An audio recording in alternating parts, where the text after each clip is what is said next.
창세기 12장 2절로 3절까지 말씀을 우리 다 같이 한 목소리로 봉독을 하겠습니다. 창세기 12장 2절로 3절입니다. 같이 읽겠습니다. 내가 너로 큰 민족을 이루고 내게 복을 주어 내 이름을 창대하게 하리니 너는 복이 될지라. 너를 축복하는 자에게는 내가 복을 내리고 너를 저주하는 자에게는 내가 저주하리니 땅의 모든 족속이 너로 말미암아 복을 얻을 것이라 하신지라. 아멘.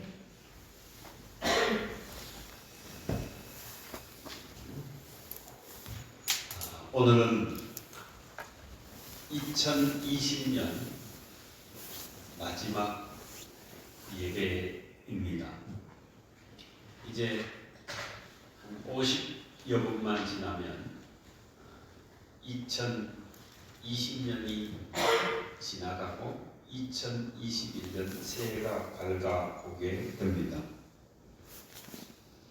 저는 오늘 한 해를 돌아보면서 2020년은 우리에게 특별한 한 해였다는 생각이 듭니다. 왜냐하면 2020년 특별히 코로나19로 말미암아 생긴 팬데믹이 지금까지 우리가 살아왔던 모든 삶의 기준을 바꾸어 버렸습니다.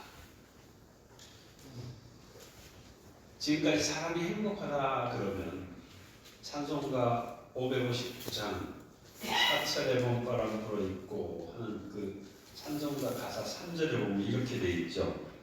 한 상에 둘러서 먹고 마셔 여기가 우리의 낙원이라 이렇게 돼 있어요. 그렇지? 가장 우리가 낙원이라고 여길 정도로 아름다운 모습이 한 상에 둘러앉아 먹고 마시는 모습입니다.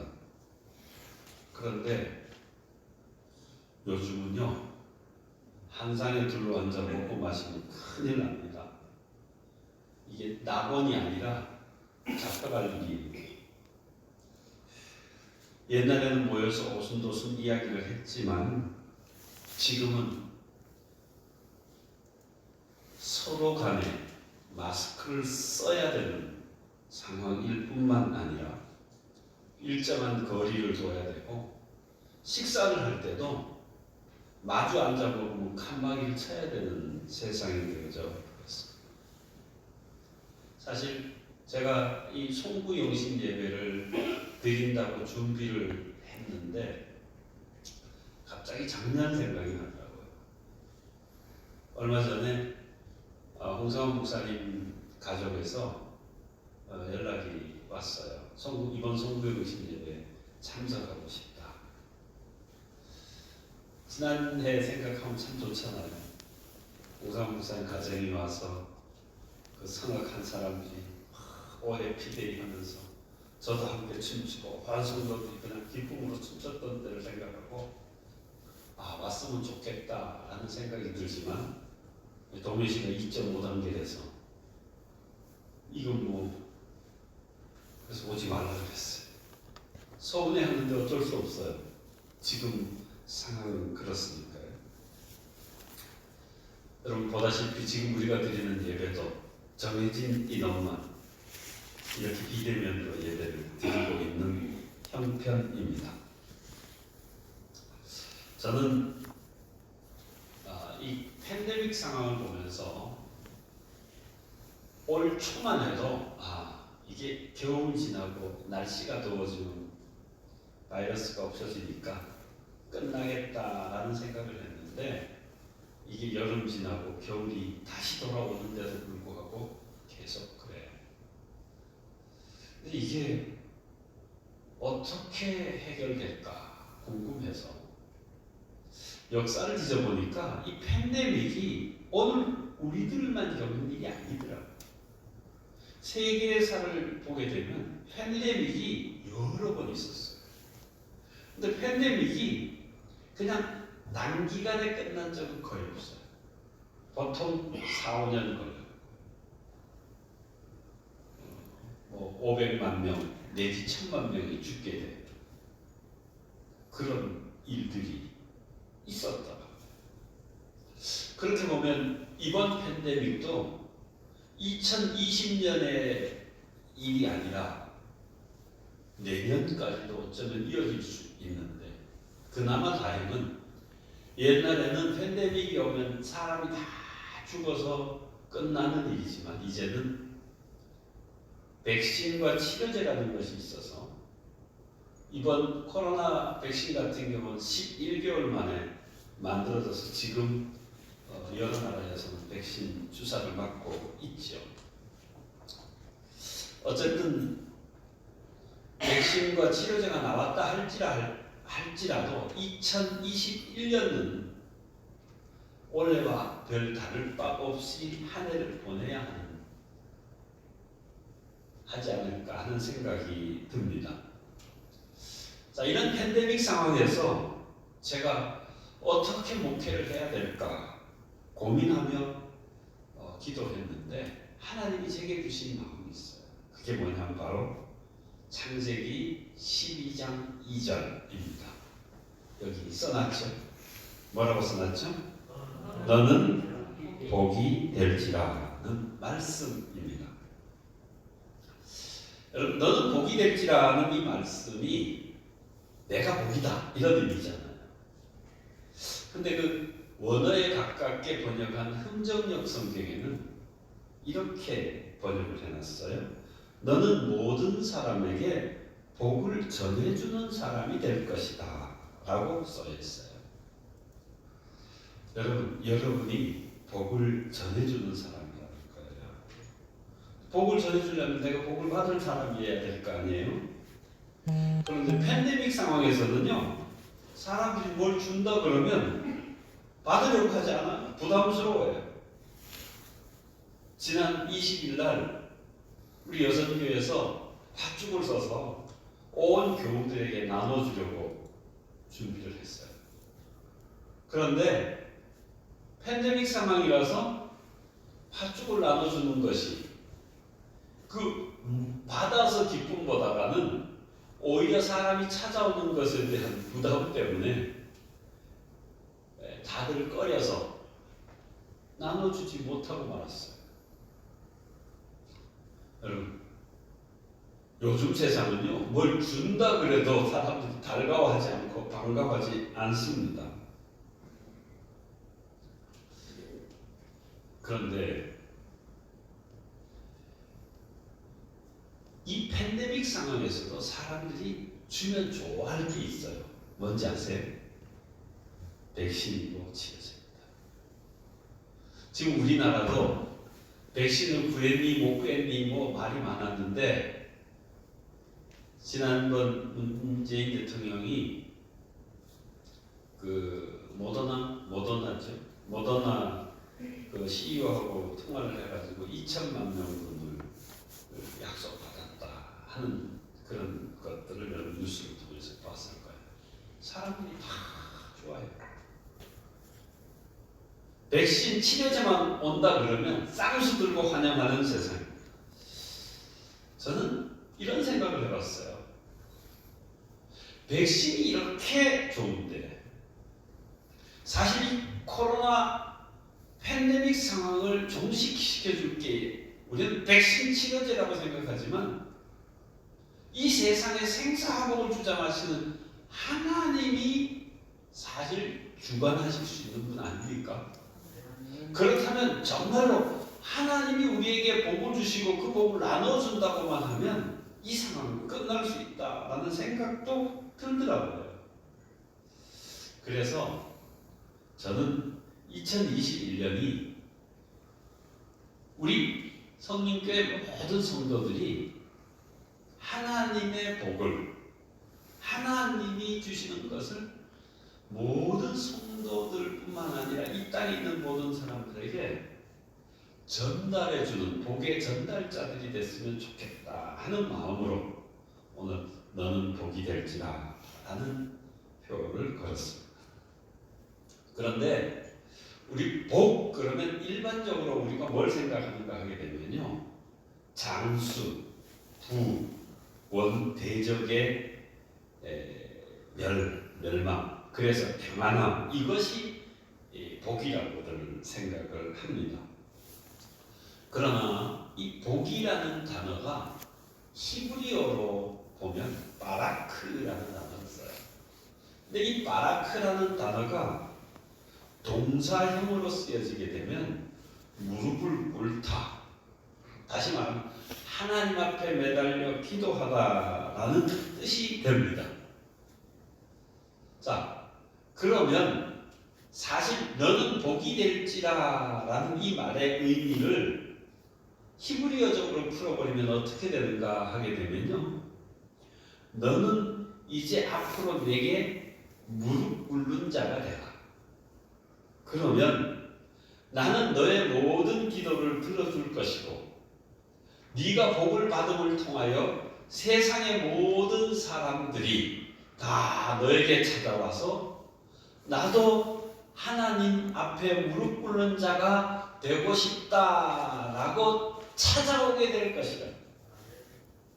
그게 바로 너는 복이 될지라의 의미라는 것입니다. 사실 우리가 복의 의미를 제대로 알아야 돼요. 복은 가만히 있어서 오는 게 아니에요. 우리가 새해가 되면 사람들이 인사할 때마다 많이 하는 말이 있죠. 뭐죠? 새해 복 많이 받으세요 라고 인사. 그런데 복 많이 받으세요 라는 말은 인사는 하지만 복을 어떻게 받는지는 모릅니다. 그래서 많은 사람들이 복을 찾아서 자연 앞에 가서 엎드려 손이 그냥 싹싹 빌어댑니다. 또 어떤 사람은 사람의 손으로 만들어 놓은 우상 앞에 엎드려서 복을 달라고 구합니다. 정말 자연 앞에 엎드리고 우상 앞에 엎드리면 우리에게 복이 옵니까? 오는 게 아니라 오기를 바랄 뿐이지. 그러나 성경은 우리에게 분명히 알려주고 있습니다. 바로 사람의 생사화복을 주장하는 것은 자연이 아니고 우상이 아니라 바로 하나님이시라고 말씀하고 있습니다. 그 하나님 앞에 매달려 무릎을 꿇고 기도할 때 진정한 복이 우리에게 오는 줄로 믿으시길 바랍니다. 예레미야 33장 2절 3절에 보면 이를 행하시는 여호와, 그것을 지어 성취하는 여호와, 그의 이름을 여호와라 하느니가 이같이 이르노라. 너는 내게 부르짖으라. 내가 응답하겠고 내가 알지 못하는 크고 비밀한 일을 보이리라 하고 말씀하셨습니다. 다시 말하면 우리는 복이 뭔지 압니다. 또 복을 어떻게 받을 수 있는지 또한 압니다. 그 방법은 다른 게 아니라 하나님 앞에 무릎을 꿇고 기도하는 거라는 사실을 우리가 분명히 알아야 합니다. 여러분, 이 세상에 있는 모든 사람들이 하나님의 복을 받으며 살아가기를 원합니다. 근데 하나님의 복을 받으며 살아가는 사람도 두 종류가 있더라고요.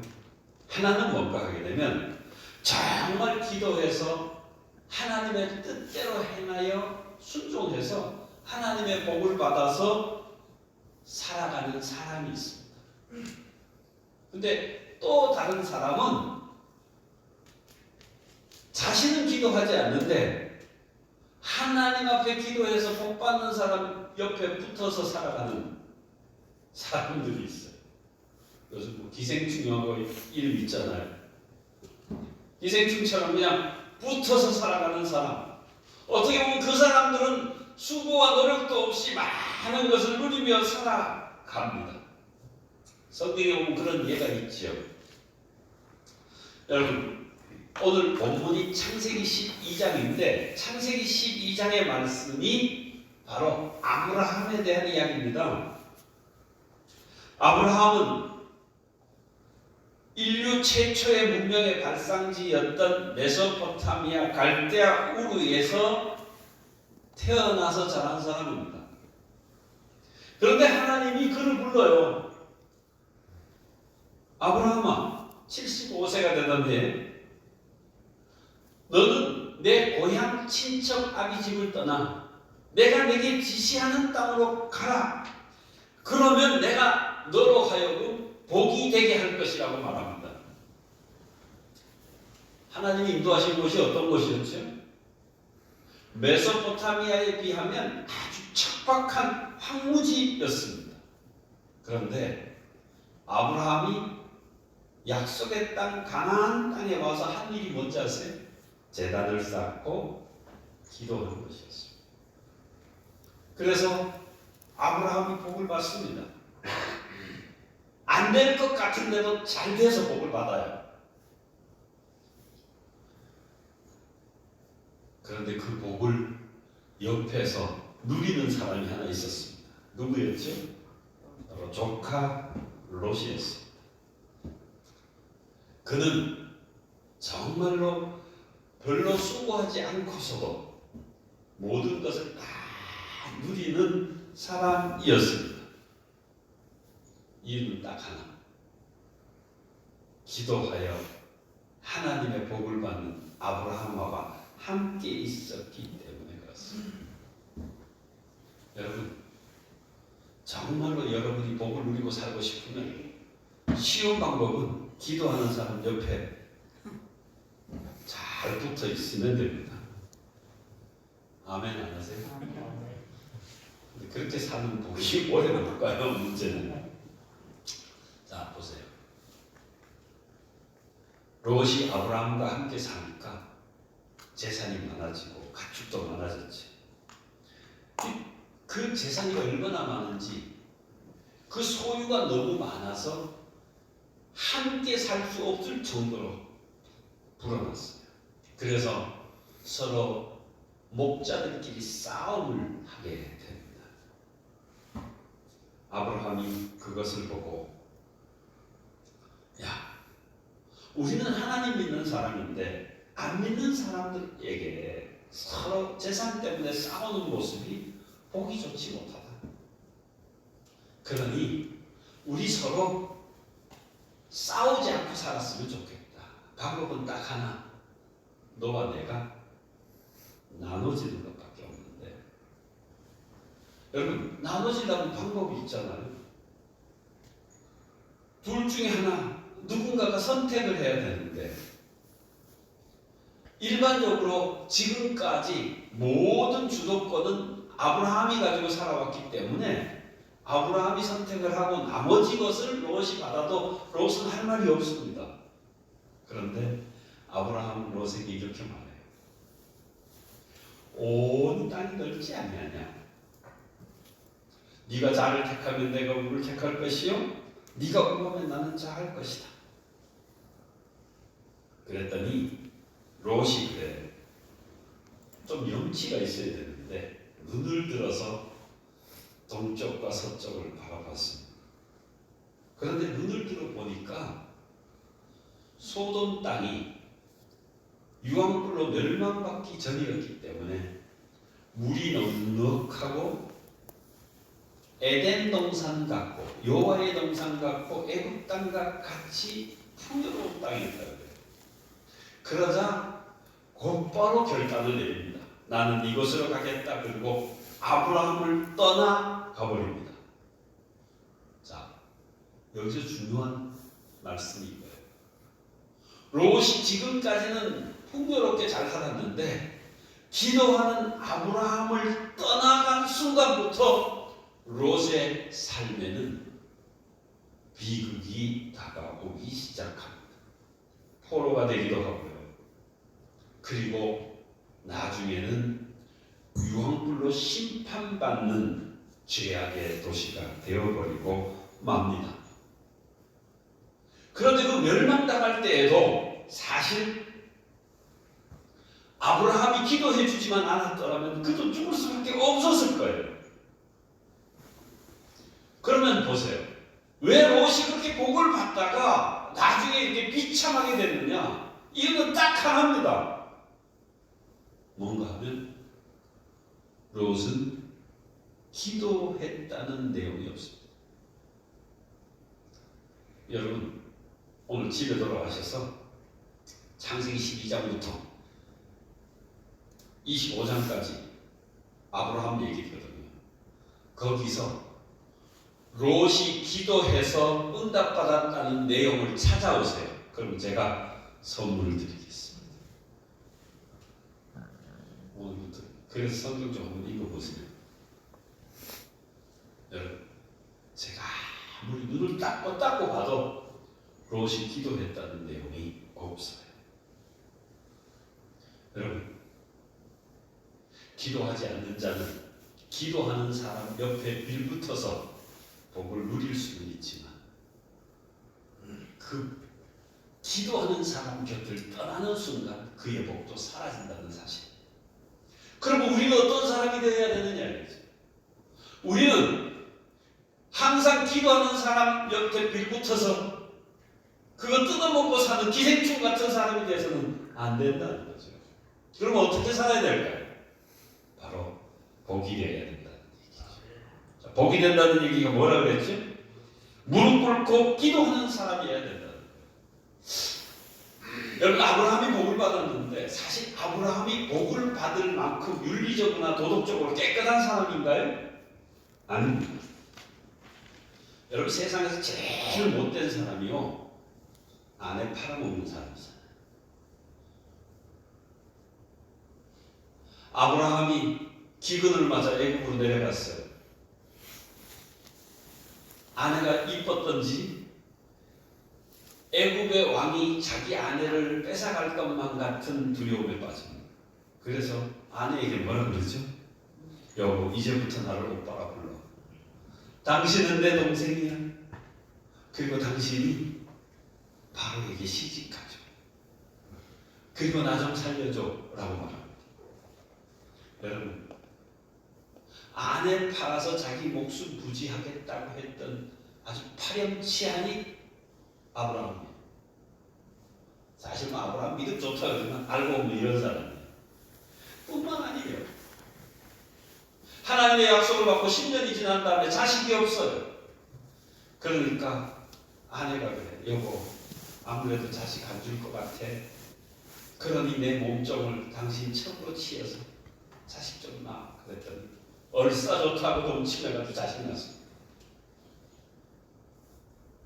사실 윤리적으로 도덕적으로 보면 아브라함은 깨끗한 사람 아니에요.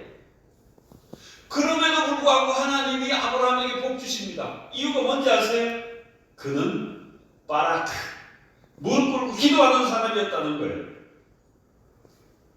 여러분 하나님 앞에 매달려 기도하면 하나님은 그 기도를 들으시고 우리에게 복을 주셔서 주변에 있는 모든 사람이 야, 저 사람이 하나님 앞에 기도하니까 복을 받는구나 라는 것을 알게 하신다는 거예요. 저는 2021년 새해를 맞으면서 허물이 많고 부족한 우리지만 하나님께서 말씀하세요. 너는 복이 됐지. 너는 이제 무릎 꿇고 기도하는 자가 되라. 그리하면 내가 내게 복을 줄 것이라고 말씀하고 있습니다. 여러분 하나님 복을 준다 그러니까 어떤 분은 이런 생각할 거예요. 내가 지금까지 하나님 믿고 살아왔는데 별로 나아진 것도 없는데 뭐 앞으로도 바뀌겠습니까? 내가 살아보니까 안 그렇던데요. 그런 사람에게 오늘 하나님이 말씀하세요. 이사야 43장 18절 너희는 이전 일을 기억하지 말며 옛날 일을 생각하지 말라. 옛날에 안 좋았던 거 이제 잊어버리라는 거예요. 기도하면서 새로 시작해보라는 거예요. 앞으로 어떤 일이 일어날지. 어떤 일이 일어날까요? 여기 있습니다. 다 같이 한번 읽어볼까요?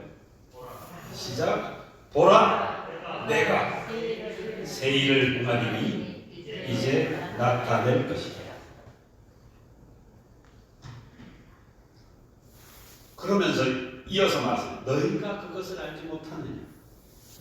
반드시 내가 광야의 길을 사막에 강을 내어서 들짐승, 승냥이, 타조 모두 다 먹고 마시게 될 것이고, 내가 택한 모든 자들도 다 넉넉하게 먹고 마실 것이고. 여러분 이거 생각해 보세요. 사막의 길이 되고